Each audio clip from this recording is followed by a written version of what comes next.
This is Scott Becker with the Becker Private Equity and the Becker Business Podcast. We try and bring you 1 to 2 business or market episodes a day, plus an interview with a business leader almost every day. We're thrilled today to be joined by an absolutely brilliant leader. She's an investor, an entrepreneur, an author. She's got a brand new newsletter series we're excited to learn more about. We're joined today by Chitra Nawbatt, and Chitra's had this magnificent career. Chitra, can you take a moment to tell us a bit about yourself and about your career? Then we'll talk about where you're most focused and some more efforts that you've got going on. Scott, thank you so much. Happy New Year to everyone. And so pleased and grateful to be with you today and have the time to chat and share perspective. So thank you for asking. You know, I am a multimodal executive, and that means I sort of operate in 3 spheres. 1 is tech, a tech operator. 2, an investor in a number of different areas, whether it's tech, sports, health tech, and other. And 3, a media person. I'm an author, a podcast host, and speaker. And the author, podcast host, and speaking aspect, that gets very much into providing information to help people make decisions and live a fuller life. And a lot of my effort there also goes to support cancer research, which is an important philanthropic cause to me. In terms of a bit of a fast forward of the beginning of time to today, my career has had different sort of chapters and phases. You know, grew up at EY, I was CPA by origin, and proud of that that professional heritage of independence, objectivity, client service, audit consulting. Then my second chapter was investment banking at Deutsche Bank, where I worked in M&A and fintech before fintech was a thing. My third chapter was a very nonlinear pivot into broadcast journalism as a TV news anchor for a number of reputable platforms in the #1 media market in the world, New York City, and that was about helping people through information. My fourth chapter was digital transformation consulting for a large company called Genpact. And then my 5th chapter, where I first came to know you, Scott, at Becker Healthcare, and so forth, was an investor at General Catalyst, large venture capital firm, investing in enterprise, consumer, fintech, health tech.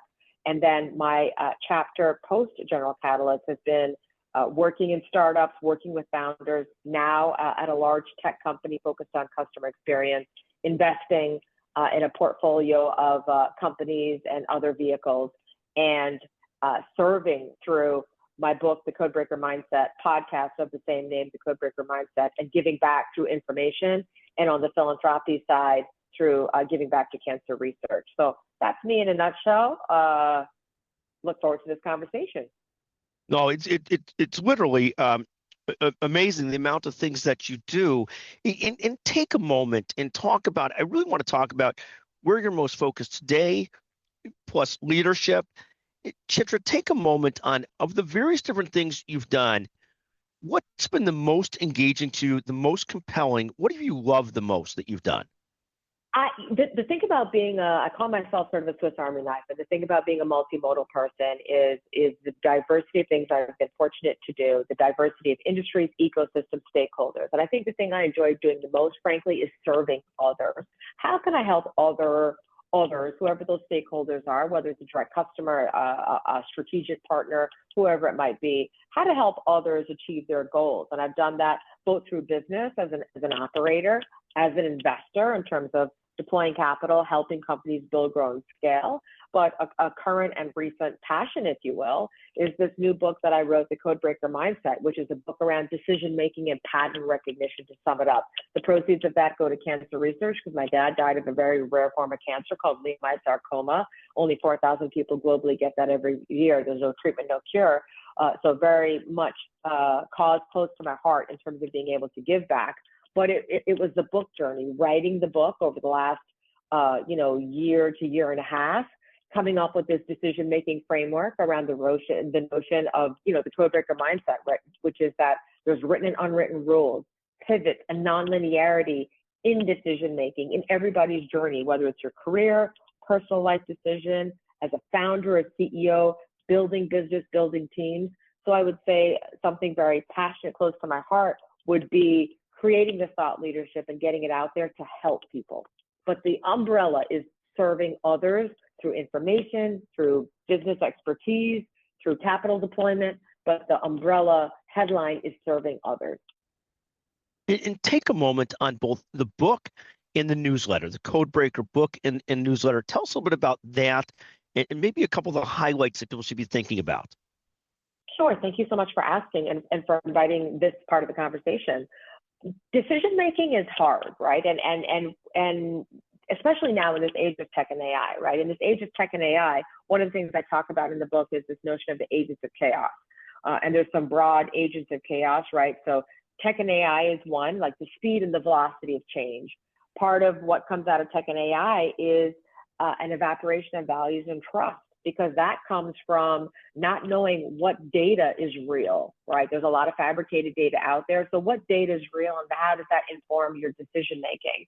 And part of it also too, given the way the world is fragmentation, social media, thinning in transactional relationships and ecosystems. So I think that's some of the macroeconomic, macro, societal, cultural factors that are impacting all of that, all of us. Part of that, there's a natural higher velocity for economic pressure, business model pressure, life pressure on people. Stability, I think, is fleeting, if even a thing, right? And so with all of that backdrop, how do you make decisions? And when I was growing up as a kid, you know, I was taught merit wins and rules the day, but I think there's so many forces counter to merit. And so part of why I wrote the book was to give people this thought process, this decision-making pattern recognition framework around there's always going to be written and unwritten rules in every scenario you're dealing with, whether it's getting your child into a school, whether it's what career you want to do, whether it's what business decision you want to make in terms of deploying resources or building your team or going after that customer or winning that large deal or pivoting your business. There's always going to be written and unwritten rules in any scenario. So do you know what those are? And that gets into, do you have all the right information? The second piece of that is, can you interpret that information? Do you know how to interpret that information to make the necessary pivots? Because you're always going to have to be making voluntary and, more importantly, facing involuntary pivots, right? Involuntary pivots is the external market forces that you couldn't predict or that you didn't have the information to understand how to interpret. And the third piece of this pattern recognition decision-making framework is there's always going to be some level of nonlinearity. And one way to think about that is serendipity, right? Serendipity can be both headwind and tailwind. Especially within the healthcare sector, they endured a lot in COVID, right? For some businesses, COVID was a headwind. For certain businesses, COVID was a tailwind. And so what is that serendipity, whether it is of timing, being in the right place at the right time, a critical relationship, having the right informed intuition? One of the things I talk about in the book is informed intuition is your life-to-date pattern recognition. So raw intuition plus life-to-date pattern recognition. So I think these elements put together in this framework of written and unwritten rules, the pivots, voluntary, involuntary, the nonlinearity, which is serendipity, informed intuition, that forms the CodeBreaker Mindset equation, and thus an anchor in the book around decision-making around the CodeBreaker Mindset. So that's the book. The newsletter is an ongoing thought leadership series related to that, which continues to provoke and carry forward that thought leadership. And the podcast series is interviewing leaders around their life journey in this context. What were the written and unwritten rules they had to figure out, the pivots that they've learned from, and the nonlinearity in their journey. So Chitra, you've had this amazing professional career with huge highlights. Talk a little bit about what advice do you give to emerging leaders wanting to have great, impactful careers? How do you think about that when you're mentoring others, talking to others, trying to have great careers?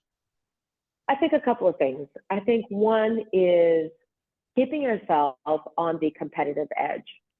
Status quo is not your friend. It doesn't matter what industry you're in or what life stage you're in, or even if you're retired, right? I think in this age of tech and AI, the new baseline is that status quo is no more and status quo is not your friend. And therefore, how do you keep yourself on the edge? How do you keep your intellectual quotient, emotional quotient, holistic quotient, your entire being, your pattern recognition, the way that you view the world? How do you keep yourself on the competitive edge? And I think part of that is in being intentional about studying and looking for the outliers, because today's outlier is tomorrow's status quo.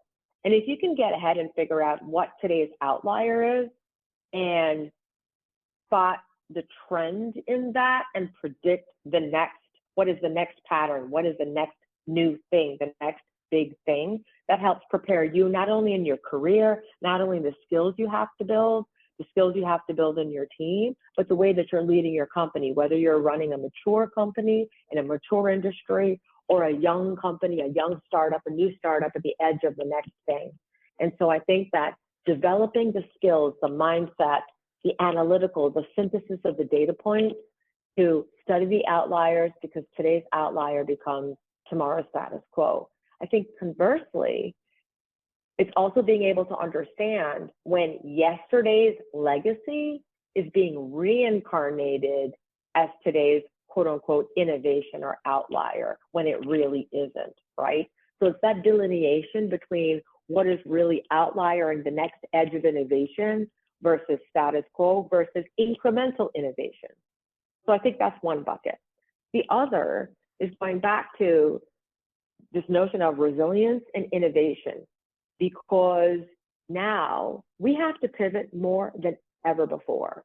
The order of magnitude, the frequency of change, and the duration of change is now permanent and consistent. And therefore, the individual, the company, the team, in whatever context, whether it's personal, professional, business, organization, nonprofit, whatever is the context, the frequency and the velocity of change is only getting higher and higher, especially because of tech and AI. And therefore, your ability to pivot, especially make those voluntary pivots, get ahead of the issue to pivot yourself before faced with an external pivot. And if you are faced with that external pivot, being able to recover, your ability to recover. So that is rooted in your resilience. And therefore, resiliency is becoming a skill, a holistic skill, more so because we are all now having to pivot more often, quicker, and under more duress or more extreme pressure than I think life to date we've ever been equipped to handle. So those would be a couple of things that I would encourage leaders to think about. I think this point, every point that you make resonates with me so well. The resilience and the recovery resonates so well as well. Talk about how you do this, because in a fast-paced world, you've done this incredible job of recalibrating yourself, re-energizing yourself, and getting going on new challenges and new efforts every decade or so, every 5 years or so. How do you find that energy? Where do you find that resilience and recovery? What works for you to keep yourself motivated and sharp? That is an ongoing, continuous, effort, to be frank, Scott. And I think it's an important point that you raised, right? Because this stuff is hard. And one of the things that I've reflected on very deeply, and I talk about in the book, is this notion of force in nature, right?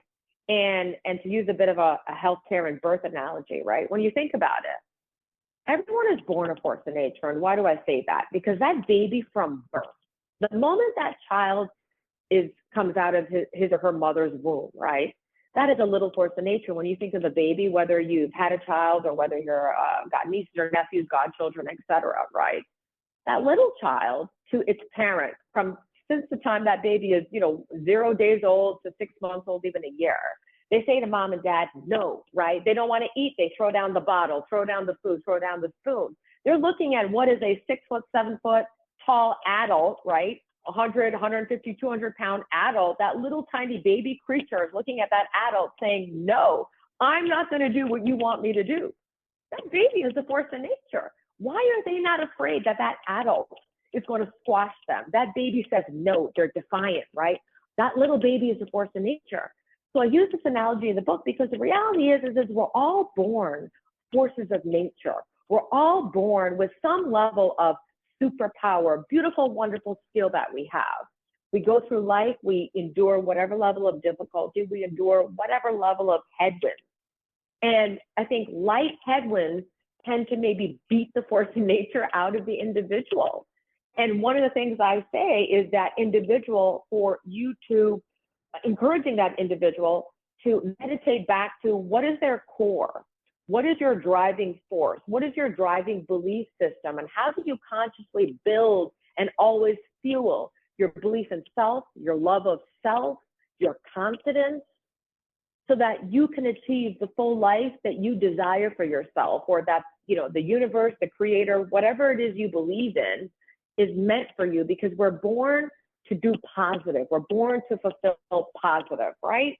And so how do you actively, so I think first of all, it starts with self-love, and that might sound, ambiguous, or that might sound fluffy, but in my own experience, it's not. It is a constant fueling to yourself every day of, I do the champion pose, right? Where you look in the mirror and you say, I can do it. Something simple as I can do it. Whatever is that obstacle, I love myself, I can do it. I can problem solve. I can go and find the resources, the knowledge, the help, the whatever. And even if I can't, maybe I have to wander in the wilderness a little bit longer than others, but every wandering in the wilderness, so there will be a clearing. Sometimes you can't predict when that clearing is going to be, but what fuels you forward is your love of self, you're fueling your confidence, and gratitude in the accomplishments. And one of the things I talk about, and I believe, is that every victory, every little victory is a big victory, right? The victory is not only just, okay, you got into the school of choice, you got the big job at the company of choice, you got the big promotion, you got the big paycheck. All of those are big victories. But sometimes, depending on what you're dealing with in life, your little victory is your big victory. And to give a very brief example, when my father passed away, the grief was extremely intense. Some days my father was mother and father to me, and it was extremely intense. Some days you don't even want to get up, Scott. Some days you don't even want to feel to get up and take a shower and brush your teeth, right? So those days when that grief was intense and I was able to get up, take a shower, brush my teeth, that was a victory. That was a big victory. And so sometimes we don't give ourselves enough credit for the little victories in those little to big moments. So all of this just to say that every little victory, even the beautiful opportunity to be on this podcast with you, to have a positive conversation, is a victory in my day, is a victory in my year. And so those little victories to those big victories are positive fueling. And so put a lot of emphasis on that. Put a lot of positive attribution on that. Don't put a lot of weight to the person or the headwind that tells you something negative. Over-index on putting positive weight on the positive things that happen on a daily basis, from the little to big, because that is what fuels your self-love, your gratitude, and your positive confidence. Chitra, I love that. And obviously we're from a similar mindset of this celebrating victories, resilience. I love that for all of us, at least for me, go through periods of life where we're totally motivated, totally compelled by what we're trying to do. And other times we're trying to find that resilience, that motivation, that drive, that energy that has fueled some of our successes and so forth. And for most of it, it's not linear. And most of us are trying to find it at periodic different times. And I love the honesty and the reality of your answers. I just absolutely love it. Chitra, we've got to wrap up. Anything else that you want to share with the audience today? Can you tell people where to find the CodeBreaker, the book, and the newsletter? Could you tell us where people will be able to find those, and where they'll be able to find you, quite frankly? No, and thank you so much. And I'll start with that, and I'll share a couple of parting thoughts. And thank you so much, Scott, for your beautiful positive comments. I'm very grateful. Folks can find me on my website and social media, which is very simple in that it is just my name.